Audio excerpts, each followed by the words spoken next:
కొడిమ్యాల అభివృద్ధికి శ్రీకారం. చిలుకవాగు ప్రక్షాళన, మోడరన్ బస్టాండ్ నిర్మాణ పనులు ప్రారంభం.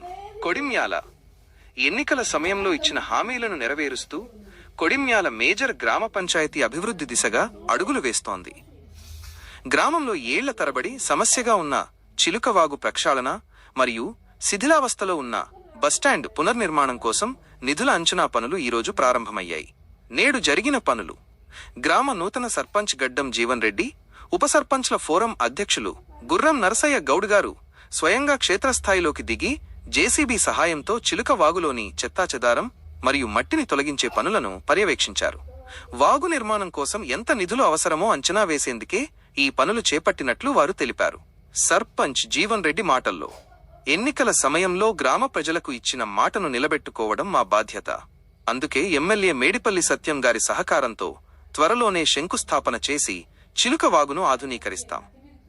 అలాగే మోడరన్ బస్టాండ్, ప్రస్తుతం శిథిలావస్థలో ఉన్న బస్టాండ్ స్థానంలో అత్యాధునిక మోడరన్ బస్టాండ్ నిర్మిస్తాం. మంత్రి గారి సహకారం. బస్టాండ్ నిర్మాణం గురించి ఇప్పటికే మంత్రి పొన్నం ప్రభాకర్ గారి దృష్టికి తీసుకెళ్లామని, ఆయన కూడా సానుకూలంగా స్పందించి హామీ ఇచ్చారని సర్పంచ్ తెలిపారు. రాబోయే రోజుల్లో కొడిమ్యాల రూపురేఖలు మార్చి గ్రామాన్ని అన్ని రంగాల్లో అభివృద్ధి చేస్తామని ప్రజాప్రతినిధులు గ్రామస్తులకు భరోసా ఇచ్చారు.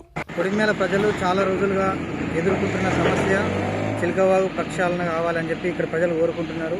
అందులో భాగంగా గత ఎన్నికల్లో మేము హామీ ఇవ్వడం జరిగింది. మేము గెలిస్తే చిలుకవాగు ప్రక్షాళన చేస్తామని చెప్పి. మేము గెలిచిన వెంటనే మొదటి అసెంబ్లీ సమావేశంలో గౌరవ ఎమ్మెల్యే గారి దృష్టికి తీసుకెళ్ళగా వారు కూడా ప్రభుత్వాన్ని నిధులు కోరడం జరిగింది. దానిలో భాగంగా నేను ఒకసారి గత 3-4 సంవత్సరాల నుంచి పూర్తి స్థాయిలో ఇది సమస్య తీవ్రతంగా ఉంది. అంత చెట్లతోటి అంత మురుగునీటితోటి నిండిపోయింది కాబట్టి ఒకసారి దీన్ని క్లీన్ చేయించి ఎస్టిమేషన్ చేయించాలనే ఉద్దేశంతో దీన్ని క్లీన్ చేయించడం జరుగుతుంది. రానున్న 2-3 నెలల్లో దీన్ని పూర్తి స్థాయిలో శంకుస్థాపన చేసుకొని చిలుకవాగుతో పాటు బస్టాండ్ కూడా మేము మోడల్ బస్టాండ్ కోసం ప్రపోజల్ పంపాము. గౌరవ మంత్రివర్యులు పొన్నం ప్రభాకర్ గారు కూడా సానుకూలంగా స్పందించడం జరిగింది. కాబట్టి రాబో రోజుల్లో గౌరవ ఎమ్మెల్యే మేడిపల్లి సత్యం గారి ఆధ్వర్యంలో కొడిమ్యాల మరింత అభివృద్ధి దిశగా ముందుకెళ్తుందని తెలియజేసుకుంటున్నాం.